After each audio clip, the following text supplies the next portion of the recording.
Brian from the Disability Digest. You know, if you're anything like me, when you get a check and it's less than what you expected, it's really annoying, makes my head hurt.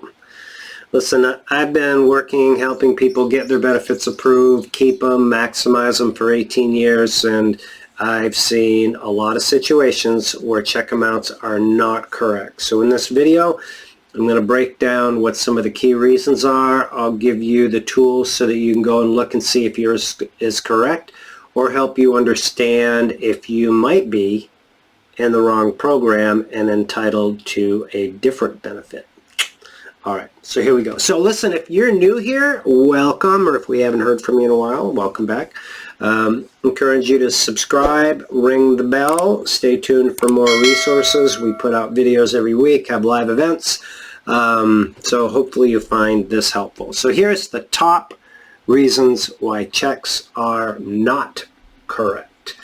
First is earnings are not properly tracked. So this commonly happens with people that are self-employed. They file their taxes or they miss a year and they file it later. So what you can do with that is there'll be a video around this in the description of this video that you can look at that will show you how to go in and see your historical earnings. And if you see a discrepancy, then that's a good indication that your check amount is not correct. It wasn't calculated properly from the start. There is a calculation tool that Social Security uses that you can determine if your check is correct or not. That one's a little bit more complicated. You may be able to contact somebody at Centers for Independent Living, which is another resource that we have profiled in videos, or maybe you can find somebody at Social Security that knows what they're doing and they can help you. That's going to be more difficult.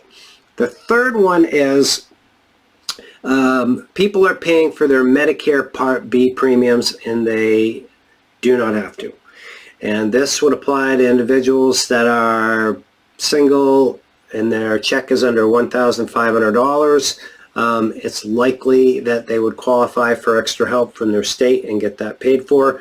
If you're married and your spouse is not working, for example, it would also be worth looking into. I mean, that's $174.10 a month taken out of your check that doesn't need to be. That's something we could help you out with here. If you're a member at the Disability Digest, just reach out to us. Next is life changes that trigger your eligibility for more benefits, different benefits. So if you're a disability recipient and you had a child, then that child could be eligible for benefits. Your children that you have had prior to the birth of this new one would also be eligible as well. So make sure all of your children are included in your benefit calculation.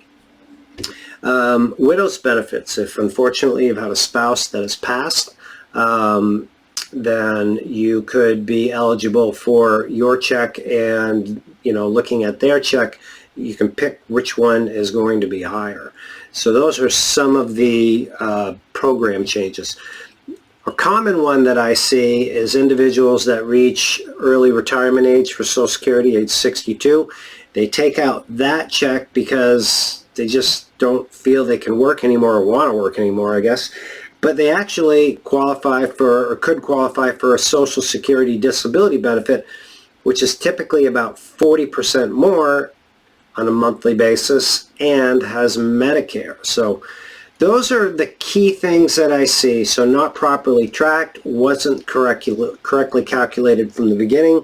Life changes trigger different benefits, and then your early retirement, which could be Social Security disability. So if you have a discrepancy, you can contact Social Security. That's going to be, in my opinion, more challenging to resolve.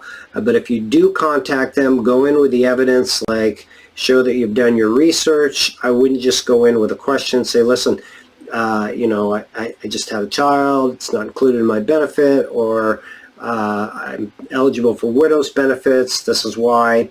And so hopefully you found this helpful. I would love to hear from you if this triggered an event where you're eligible for extra benefits or something else I may have missed that would be beneficial for the entire community. So I encourage you to stay tuned for more.